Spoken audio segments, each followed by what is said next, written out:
Футболни. Пускате ли фишове с футболни мачове?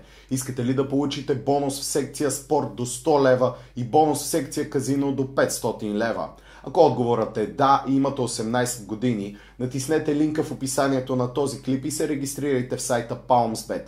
Когато ви се играе, го правете там, защото така удряте едно рамо на канала Футболен мозък да продължава да се развива. Благодаря ви и късмет! Какво става, футболни? Отново е време за класация в канала на Футболен мозък. По заглавието вече видяхте каква ще бъде темата днес, а именно ритуали. Какво е ритуала?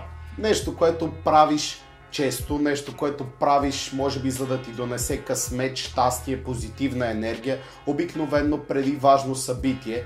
В случая, когато говорим за футбол, това разбира се е официалния матч. Кои са най-странните ритуали в футбола? Кои са техните собственици? Ще разберете много скоро. Дали се подстригват преди матч, кое обличат първо или последно преди матч, или пък какво странно нещо правят, което им носи късмет преди двубои, преди важни моменти от тяхната футболна кариера.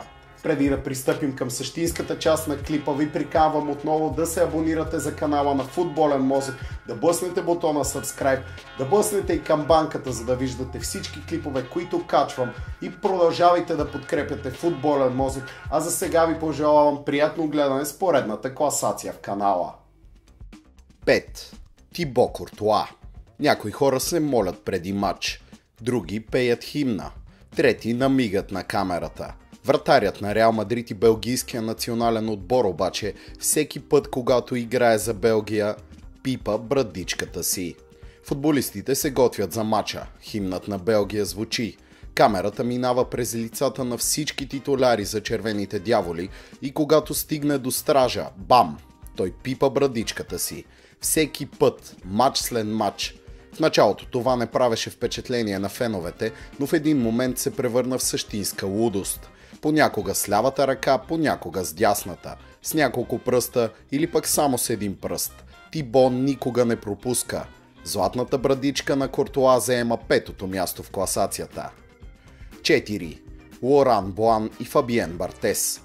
Явно този ритуал е бил успешен, щом Франция печели световната титла през 1998 година като домакин на първенството. Любопитната традиция на защитника и вратаря представлява целувка на Блан по голямото теме на плешивия Фабиен Бартес. Преди всеки матч петицата се насочва към стража си за ритуала, сграбчва главата му и го целува. Иначе сякаш вратата няма как да бъде заключена за противникови набези. В добавка на това французите са слушали за късмет преди всеки матч на световното песента на Глория Гейнар I Will Survive. Изобщо голяма подготовка е падала, но отдавна е казано, победителите никой не ги съди. 3. Боби Мур. Английската легенда Боби Мур също може да се похвали със странност. Той винаги се е стараел да бъде последният играч в отбора, който слага гащетата си. Представете си, стоиш по гащи и чакаш абсолютно всички в отбора ти да се обуят. И ако случайно си пропуснал някой по гащи и вече си обул панталонките, събуваш ги моментално и пак чакаш. Съотборникът му Мартин Питърс веднъж на шега тръгнал да си сваля гащетата, след като Мур вече е бил поставил неговите. Боби Мур обаче е бил готов да се събуе отново моментално. Защо го е правил? Защитникът е изтъквал, че не е искал да мачка панталонките излишно, а да излиза с тях само когато те изглеждат перфектно.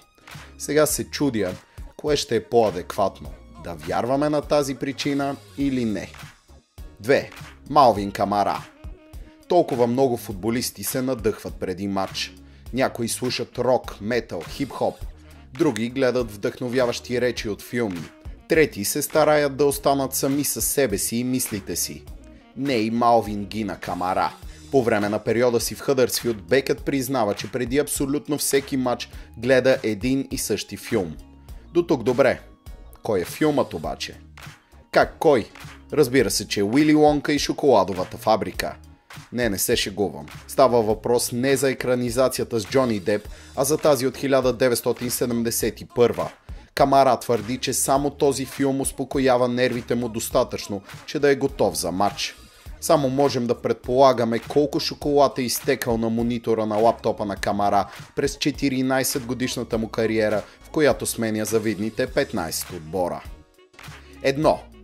Пол Гаскойн. Ако попитам много от вас кой е най-откаченият футболист за всички времена, доста биха се сетили именно за Гаскойн. Побоища, номера на съотборници, екстравагантни празненства след гол, шантав до мозъка на костите си. Едва ли много от вас обаче предполагат за един от ритуалите на Пол Гаскойн от мачовете му за националния отбор на Англия, който е меко казано странен. Неотдавна халфът призна сам за него.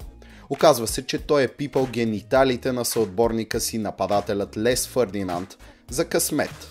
Всичко започнало от луда прищявка преди един двубой.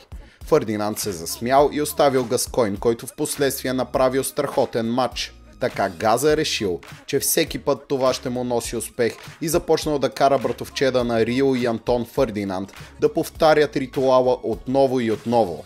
Накрая Лес просто е казвал: "Давай Газа, давай да се свършва." Гениите често са луди. За такъв е смятан и Пол Гаскойн от много англичани.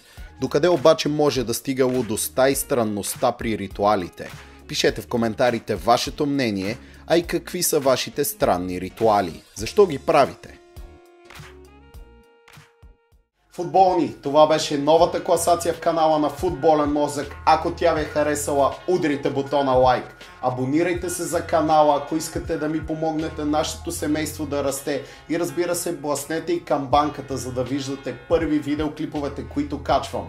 Ако искате да виждате още снимки, клипове с футболно съдържание, качени от мен, разбира се, може да харесате страницата във Facebook, ето тук, или пък да последвате тази в Instagram, ето тук.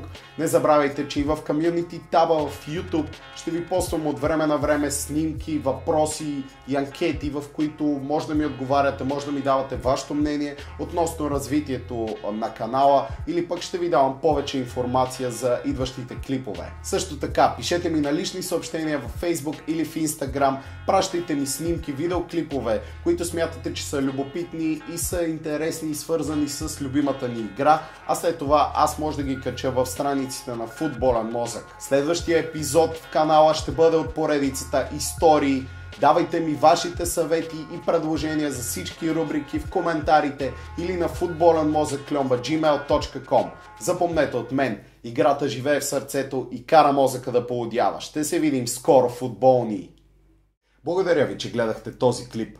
Напомням ви още веднъж, че може да помогнете на канала Футболен мозък чрез регистрация и игра в сайта PalmsBet чрез линка в описанието на този клип. Пращайте линка на приятели, атакувайте го, така ще помогнете на Футболен мозък. Благодаря ви и късмет! If my name was Willis, they'd probably call me Will. But I'm the illest, so that's why they call me ill. Ill. You niggas disgust me, and they ain't talking about shit unless they discuss me. Funeral fab, yeah, I'm in the building, y'all.